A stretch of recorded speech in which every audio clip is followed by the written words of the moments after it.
Hello दोस्तों, कैसे आप? उम्मीद है कि आप अच्छे होंगे। आज हम एक वीडियो लेकर आए हैं जाकिर नाइक साहब का। आप ये वीडियो ज़रूर से ज़रूर देखें।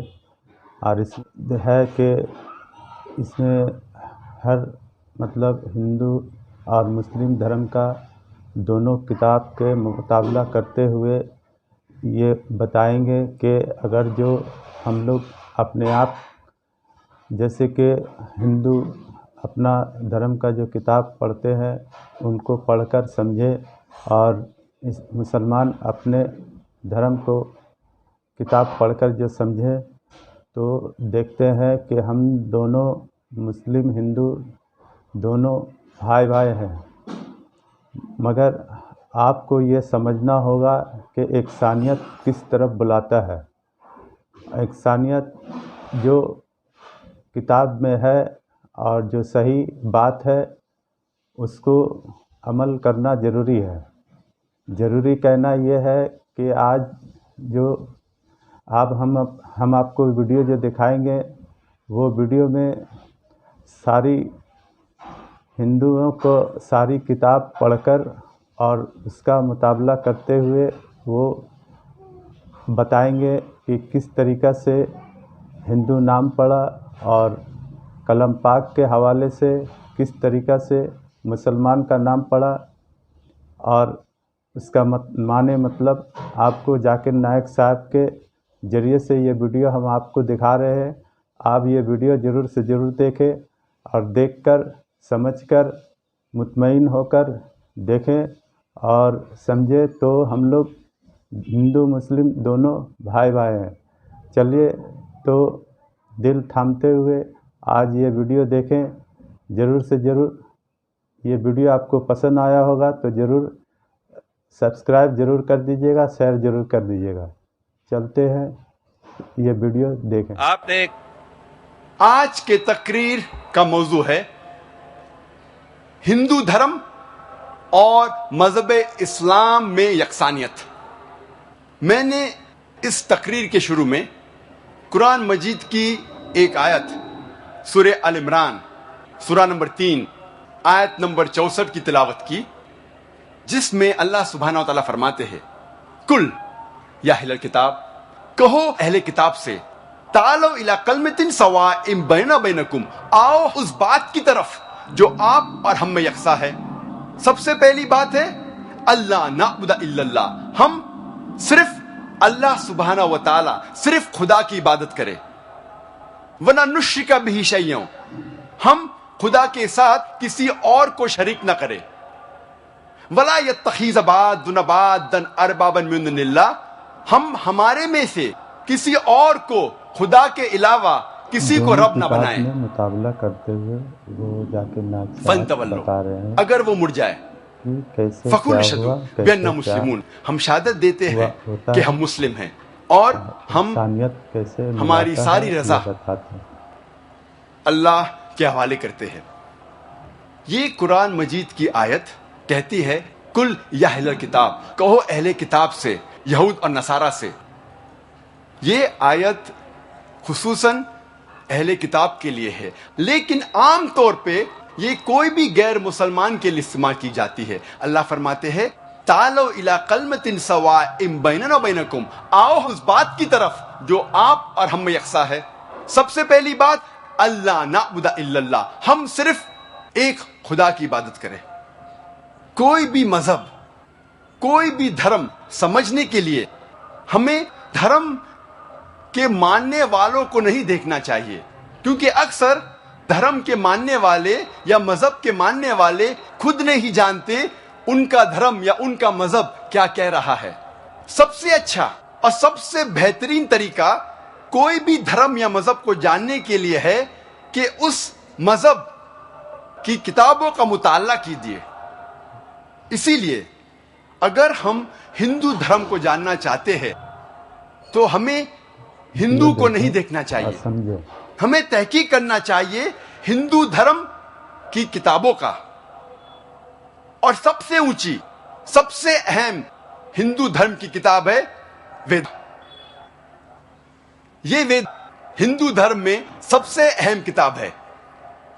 उसके बाद है उपनिषद, पुराणास, इतिहास, मनुस्मृति, लेकिन सबसे अहम है वेद।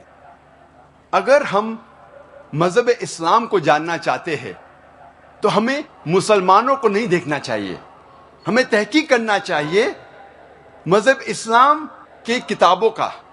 और सबसे अहम किताब मजहब इस्लाम में है कुरान मजीद। कुरान मजीद सबसे अहम किताब है मजहब इस्लाम में। और इसके बाद है सही हदीस। इस तकरीर में मैं उन यकसानियत का जिक्र नहीं करूंगा जो आम हिंदू और आम मुस्लिम जानते हैं। हम सब जानते हैं कि दोनों मज़ाहिब में लिखा है कि झूठ नहीं बोलना चाहिए, हमेशा सच बोलना चाहिए, चोरी नहीं करना चाहिए, डाका नहीं डालना चाहिए, गलत बात नहीं बोलना चाहिए, ईमानदारी से पेश आना चाहिए। ये चीज़ें जो आम हिंदू और मुसलमान जानते हैं, मैं इसका तस्करा इस तकरीर में नहीं करूंगा। मैं सिर्फ उन यकसानियत का जिक्र करूंगा जो आम हिंदू और आम मुस्लिम नहीं जानते कि ये दोनों मज़ाहिब में मौजूद है, दोनों धर्मों में मौजूद है। हिंदू धर्म और मजहब इस्लाम में यकसानियत जानने के पहले हम ये जान ले हिंदू धर्म और मजहब इस्लाम की क्या मानी है। ये लफ्ज हिंदू ये एक ज्योग्राफिकल डेफिनेशन है, ज्योग्राफिकल डेफिनेशन है, इलाके के एतबार से तारीफ है। और हिंदू उसे कहते हैं वो लोगों को जो इंडस नदी के पास रहते हैं या सिंधु नदी के पास रहते हैं। हिस्टोरियंस कहते हैं कि ये लफ्ज हिंदू सबसे पहली बार इस्तेमाल किया था अरबों ने जब वो हिंदुस्तान आए। कुछ हिस्टोरियंस ये भी कहते हैं कि ये लफ्ज पर्शियंस ने इस्तेमाल किया था जब वो हिंदुस्तान में आए हिमालय के ओर से। जब हम encyclopedia of religion and ethics पढ़ते हैं, इस इंसाइक्लोपीडिया में लिखा हुआ है जिल्द नंबर 6 हवाला नंबर 699 में कि ये लफ्ज हिंदू कोई भी भारतीय किताब में मौजूद नहीं था जब तक मुसलमान हिंदुस्तान में नहीं आए। और पंडित जवाहरलाल नेहरू कहते हैं अपनी किताब में द डिस्कवरी ऑफ इंडिया सफा नंबर 74 एंड 75 में कि जब हम तहकीक करते हैं ये लफ्ज हिंदू सबसे पहली बार एक तांत्रिक में आता है 8वीं सदी में। और सबसे पहली बार जब इस्तेमाल किया गया, इसके मानी थे लोगों के लिए, धर्म के लिए कभी भी इस्तेमाल नहीं किया गया। धर्म के लिए इस्तेमाल हाल ही में किया जा रहा है। इसीलिए हमें पता लगता है कि ये लफ्ज हिंदू एक ज्योग्राफिकल डेफिनेशन है, इलाकी एतबार से कहा जाता है उन लोगों को जो लोग सिंधु नदी या इंदु नदी के पास रहते हैं। इसका इस्तेमाल धर्म के लिए हाल ही में हुआ है। अब हम समझेंगे हिंदुइज्म या हिंदू धर्म की मानी क्या है। यह लफ्ज हिंदुइज्म हिंदू से आता है और सबसे पहली बार इस्तेमाल किया था अंग्रेजों ने 19वीं सदी में। और हिंदुइज्म ये लफ्ज इस्तेमाल किया था इस भारत देश में जो लोग रहते हैं उनके धर्मों को बताने के लिए एक लफ्ज इस्तेमाल किया गया था हिंदुइज्म। और जब हम पढ़ते हैं न्यू इंसाइक्लोपीडिया ब्रिटानिका, इसमें लिखा हुआ है जिल्द नंबर 20 में हवाला नंबर 581 में कि ये लफ्ज हिंदुइज्म सबसे पहली बार इस्तेमाल किया था ब्रिटिश राइटर्स ने।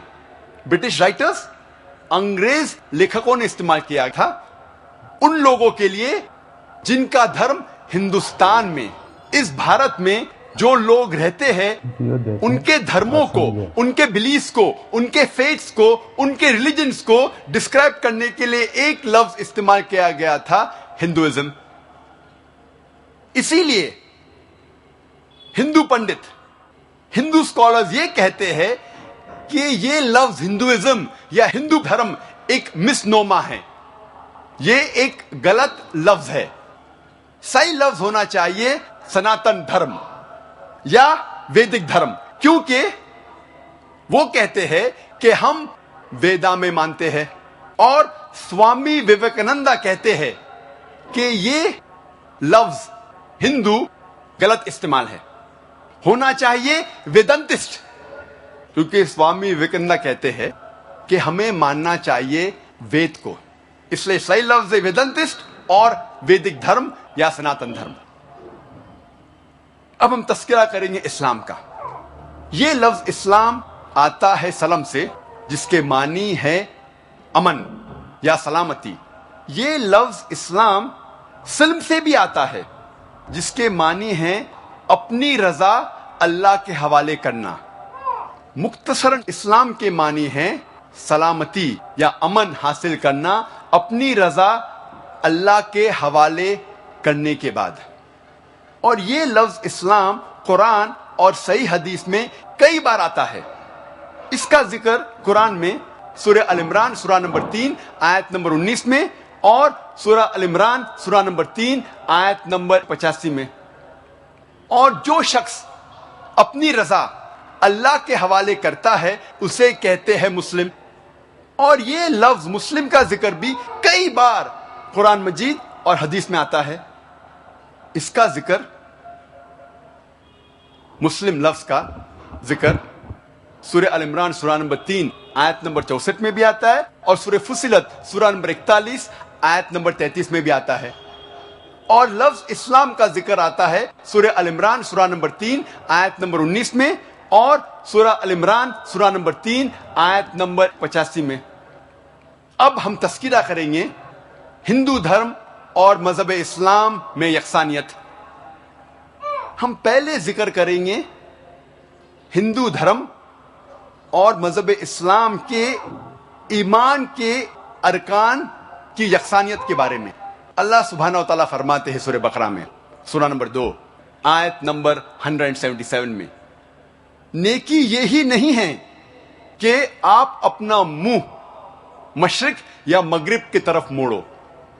नेकी यह है कि आप अल्लाह पर ईमान लाओ, आखिरत पर ईमान लाओ, उसके मलाइका पर ईमान लाओ, उसके किताबों पर ईमान लाओ, उसके नबियों और पैगंबरों पर ईमान लाओ।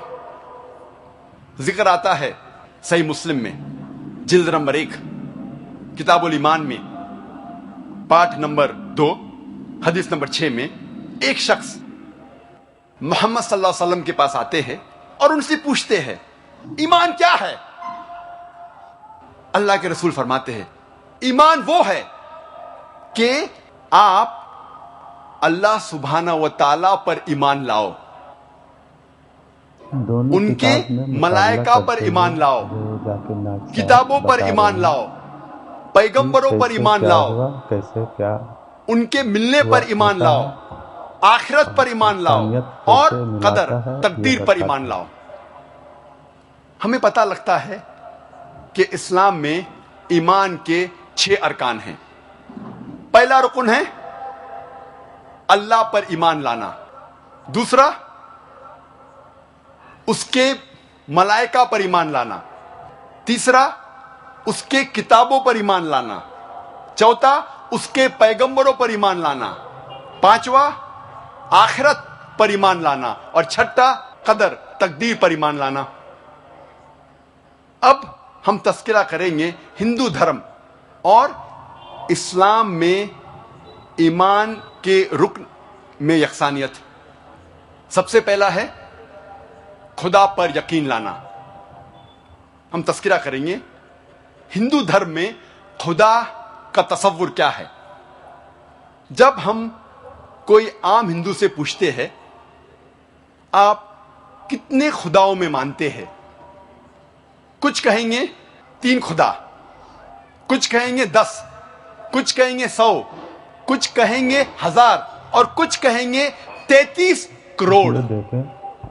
लेकिन जब हम एक हिंदू पंडित से पूछते हैं वो हिंदू से जो हिंदू धर्म की किताबों को जानता है, वो हिंदू कहेगा कि हिंदू सिर्फ एक भगवान, एक ही खुदा में मानना चाहिए और एक ही खुदा की इबादत करना चाहिए। लेकिन आम हिंदू एक फिलॉसफी में मानता है जिसे कहते हैं पैंथीइज्म। पैंथीइज्म की मानी आम हिंदू समझता है सब कुछ खुदा है। पेड़ खुदा है, इंसान खुदा है, सूरज खुदा है, चांद खुदा है, सांप खुदा है।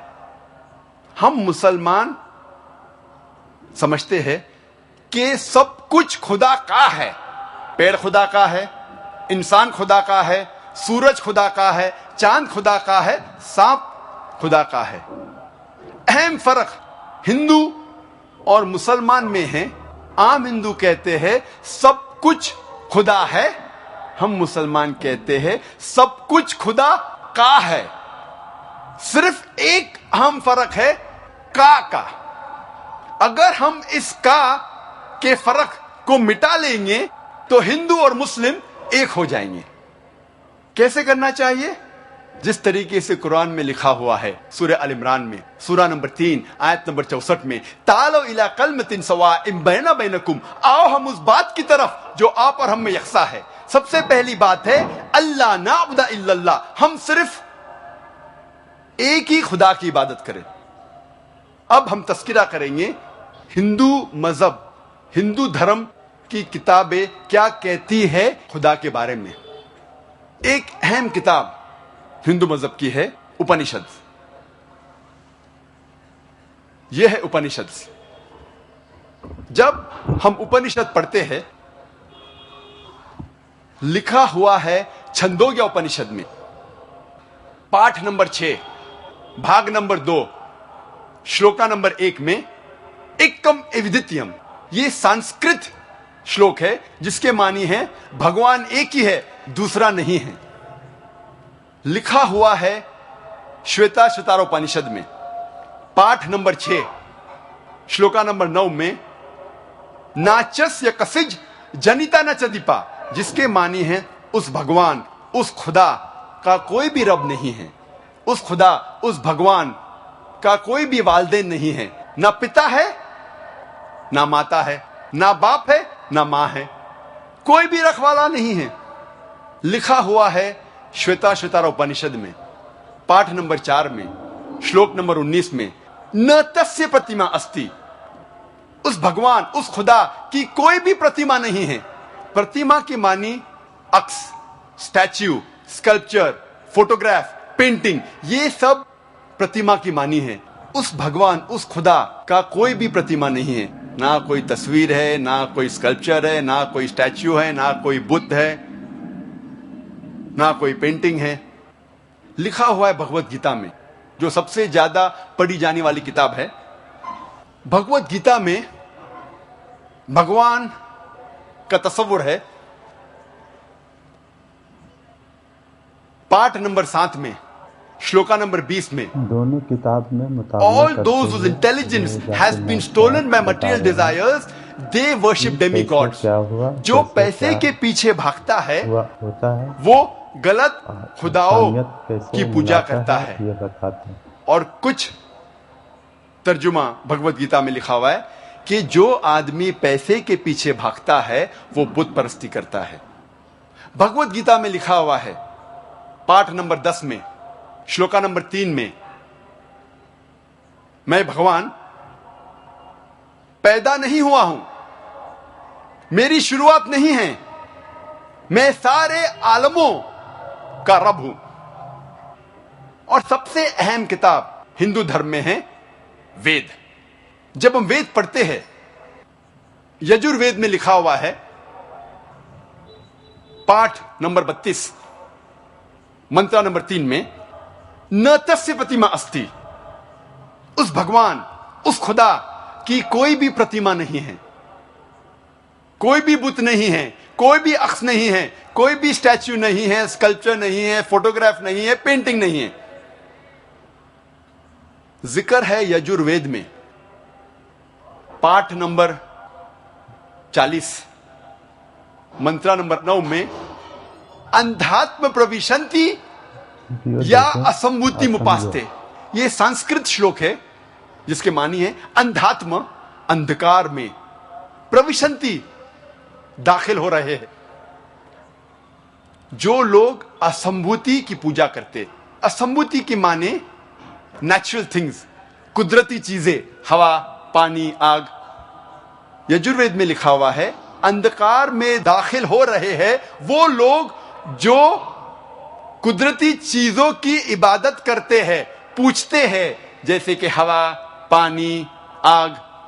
और आगे लिखा हुआ है और घोर अंधकार में दाखिल हो रहे हैं वो लोग जो संभूति की पूजा करते हैं। संभूति की माने इंसान की बनाई हुई चीजें, जैसे टेबल, कुर्सी, बुत वगैरह। अगर आप कुदरती चीजों की इबादत करते हैं तो आप अंधकार में दाखिल हो रहे हैं। अगर आप बनाई हुई चीजों की इबादत करते हैं तो आप और घोर अंधकार में दाखिल हो रहे हैं। लिखा हुआ है यजुर्वेद में पाठ नंबर 40 मंत्रा नंबर 8 में, उस भगवान का कोई भी अक्स नहीं है और वो पाक है। अथर्ववेद में आता है, ये अथर्ववेद, अथर्ववेद में लिखा हुआ है किताब नंबर 20 में, पाठ नंबर 58 में, मंत्रा नंबर 3 में, देव महाअसी, महान है वो खुदा। और सबसे अहम वेद है ऋग्वेद। यह है ऋग्वेद। चारों वेदों में से सबसे अहम वेद है ऋग्वेद। ऋग्वेद में लिखा हुआ है किताब नंबर 1, पाठ नंबर 164, मंत्रा नंबर 46 में, एकम सत विप्र बहुधा वेदांते, जिसके मानी है सत्य एक है, खुदा एक है और संत उन्हें कई नामों से पुकारते हैं। और एक जगह लिखा हुआ है ऋग्वेद में किताब नंबर 10, पाठ नंबर 114, मंत्र नंबर 5 में, कि आप भगवान को, आप खुदा को कई नामों से पुकार सकते हैं। और ऋग्वेद में सिर्फ किताब नंबर 2, पाठ नंबर 1 में 33 सिफत, 33 नाम खुदा के दिए गए हैं। इनमें से एक है ऋग्वेद किताब नंबर 2, पाठ नंबर 1, मंत्र नंबर 3 में ब्रह्मा। ब्रह्मा कहते हैं अंग्रेजी में क्रिएटर। जब हिंदी में कहते हैं इसे कहते हैं बनाने वाला, और जब उर्दू या अरबी में कहते हैं इसे कहते हैं खालिक। हम मुसलमानों को कोई एतराज नहीं अगर कोई अल्लाह को खालिक कह रहा है या बनाने वाला कह रहा है या क्रिएटर पुकार रहा है। लेकिन अगर कोई शख्स कहता है कि ब्रह्मा वो है और उसको एक अक्स देता है, एक प्रतिमा देता है और कहता है कि उसके 4 सिर है और हर सिर पे एक मुखट है, तो हम मुसलमान इस पर एतराज करते हैं। और आप दोनों किताब में मुकाबला करते श्वेता हैं। स्वतार उपनिषद जाकिर नाग पाठ साहब नंबर बता 4 रहे हैं श्लोक नंबर 19 कैसे क्या हुआ, के खिलाफ जा कैसे रहे क्या हैं, जिसमें लिखा हुआ है होता न है। तस्य प्रतिमा अस्ति, और उस खुदा, संगत उस कैसे भगवान मिलाता का है, कोई ये बताते भी हैं। प्रतिमा नहीं है। और एक नाम ऋग्वेद किताब नंबर 2, पाठ नंबर 1, मंत्र नंबर 3 में है विष्णु। विष्णु अंग्रेजी में है सस्टेनर, चेरिशर। हिंदी में हम कहेंगे पालने वाला, उर्दू या अरबी में कहेंगे रब।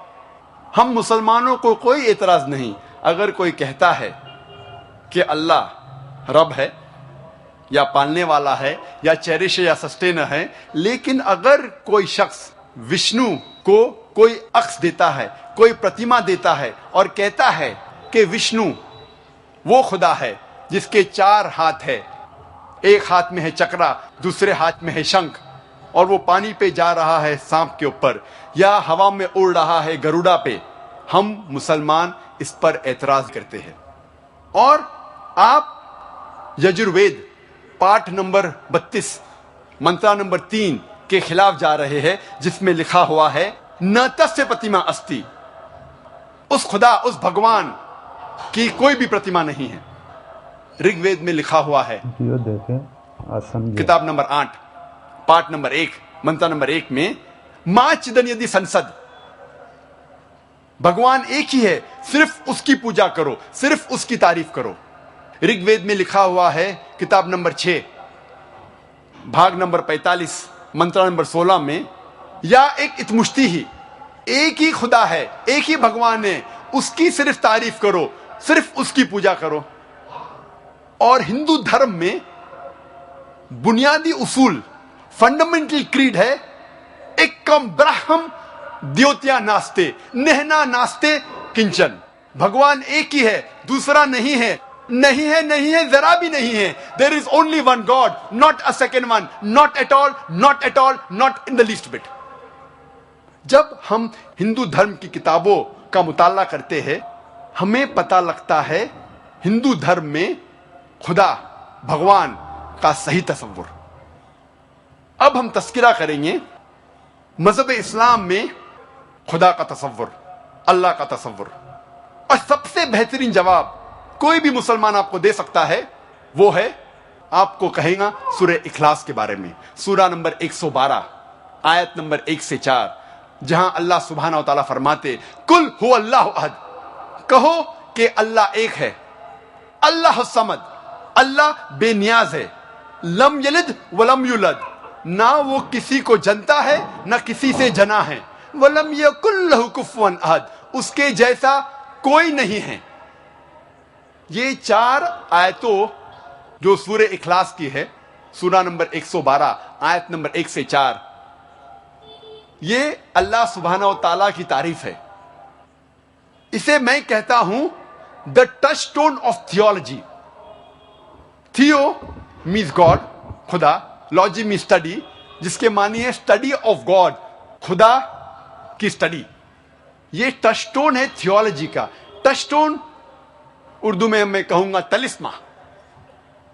आप जब कोई जौहरी के पास जाते हैं सोना खरीदने या बेचने के लिए, और आप जानना चाहते हैं कि सोना कितना खरा है, तो आप जौहरी को देते हैं, आप ये सोना जौहरी को देते हैं, और वो सोने को टचस्टोन से एक पत्थर से घिसता है, और जिस तरीके का रंग उस पत्थर पे आता है, फिर वो आपसे कहेगा कि ये सोना हो सकता है कि 22 कैरेट का है, या 20 कैरेट का है, या 18 कैरेट का है, या हो सकता है वो सोना ही नहीं है, क्योंकि हर चीज जो चमकती है वो सोना नहीं है। All that glitters is not gold. इसे कहते हैं touchstone. Surah Ikhlas is the touchstone of theology. जो भी खुदा की आप इबादत करते हैं, अगर आप जानना चाहते हैं कि वो सही खुदा है या सही भगवान है, आप उस भगवान, उस खुदा को जांचो सूरह इखलास की बुनियाद पर, और फिर आपको पता लगेगा कि जो खुदा की आप इबादत कर रहे हैं वो सही खुदा है कि नहीं। मिसाल के तौर पे कई लोग भगवान रजनीश को खुदा मानते हैं। एक तकरीर के बाद जब क्वेश्चन आंसर का सिलसिला चल रहा था, एक हिंदू भाई ने मुझसे कहा, डॉक्टर जाकिर नाइक, हम भगवान रजनीश को खुदा नहीं मानते। मैंने कभी भी नहीं कहा कि हिंदू भगवान रजनीश को खुदा मानते हैं। मैं हिंदू धर्म की किताबों को पढ़ चुका हूं, कहीं भी नहीं लिखा हुआ है कि भगवान रजनीश खुदा है। मैंने कहा कुछ लोग मानते हैं कि भगवान रजनीश खुदा है, और आप तो जानते होंगे भगवान रजनीश के बारे में। आप जानते हैं क्या नहीं? आप भगवान को जानते हैं क्या नहीं? जानते, क्योंकि उसका ताल्लुक इस शहर, इस सिटी पूना से है, उसका मरकज पूना ही है। अब हम देखेंगे क्या भगवान रजनीश सही खुदा है क्या नहीं। सबसे पहला टेस्ट, पहली आयत, कुल हुवल्लाहु अहद, कहो कि अल्लाह एक है। क्या भगवान रजनीश एक है? क्या वो एक ही इंसान है जिसने कहा कि मैं भगवान हूं, कि मैं खुदा हूं? कई इंसानों ने कहा कि मैं खुदा हूं। खुसूसन इस देश हिंदुस्तान में इस देश भारत में हजारों इंसानों ने कहा कि मैं खुदा हूं। वो एक ही नहीं है, लेकिन हो सकता है कि एक रजनीश भक्त कहेगा भगवान रजनीश यूनिक है, अलग है, वो स्पेशल है। ठीक है, हम दूसरी आयत पर जाते हैं। अल्लाह समद, अल्लाह जो बेनियाज है। क्या रजनीश बेनियाज था? हम जब उसकी आत्मकथा पढ़ते हैं, ऑटोबायोग्राफी पढ़ते हैं,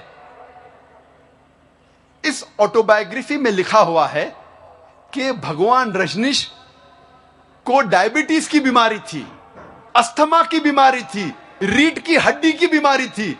आप सोच सकते हैं, खुदा को, भगवान को डायबिटीज है, भगवान को, खुदा को अस्थमा है, रीढ़ की हड्डी की बीमारी है। तीसरी आयत, लम यलिद वलम युलद, ना वो किसी को जना है ना किसी से जनता है। ही बिगेट्स नॉट नॉ इज बिगॉटन। हम जानते हैं कि भगवान रजनीश के वालिदैन थे, माता भी थी और पिता भी थे, और उसकी पैदाइश मध्य प्रदेश में हुई। और सन 1981 में भगवान रजनीश अमेरिका, यूएसए जाता है, और वहां एक शहर Oregon, in the state of Oregon, वो अपना एक गांव बनाता है जिसका नाम था रजनीशपुरम। और वो हजारों अमेरिकनों को बेवकूफ बनाता है। उसके बाद अमेरिकन गवर्नमेंट उसे गिरफ्तार करती है और जेल में डालती है। भगवान रजनीश का इल्जाम है कि American government gave me slow poisoning. American government ने उसे धीरे धीरे जहर दिया। आप सोच सकते हैं, कोई भगवान, कोई खुदा को जहर दे रहा है। और 1985 में, सन 1985 में अमेरिकन गवर्नमेंट भगवान रजनीश को यूएसए के बाहर निकाल देती है। फिर से वो इस शहर में आता है, आपके शहर में, पूना में, और अपने मरकज ओशो कम्यून, आज उसका नाम है ओशो कम्यून, वो जाता है। अगर आप ओशो कम्यून, रजनीश के मरकज जाएंगे, और मैं कई बार जा चुका हूं दावा करने के लिए, माशाल्लाह। आप सोचेंगे क्यों गया था मैं। आप उसकी समाधि पे जाएंगे, उसके टूमस्टोन, उसके तख्ती पे लिखा हुआ है भगवान Rajneesh, Osho never born never died but visited the earth from the 11th of December 1931 to the 19th of January 1990। Hello दोस्तों, तो उम्मीद है कि आपने वीडियो जो देखा आपको सुनकर समझ में आ गया होगा। और कहना ही चाहता हूँ कि इधर उधर ना देखें और अपने अपने मजहबी किताब पढ़ें और समझें, और समझकर उन्हीं को माने जो दुनिया को बनाया, सारे कायनात को बनाया, हम सब को पैदा किया, और सब हम उन्हीं के हैं। जो अल्लाह या भगवान एक ही है, दूसरा और कोई नहीं है। वो सबसे ताकतवर है और सबसे अच्छा है और सबसे अहम है। वही सबको मारता है, जलाता है। जो होता है उसी की मर्ज़ी से होता है। तो चलते हैं वीडियो आज तक के यहीं तक।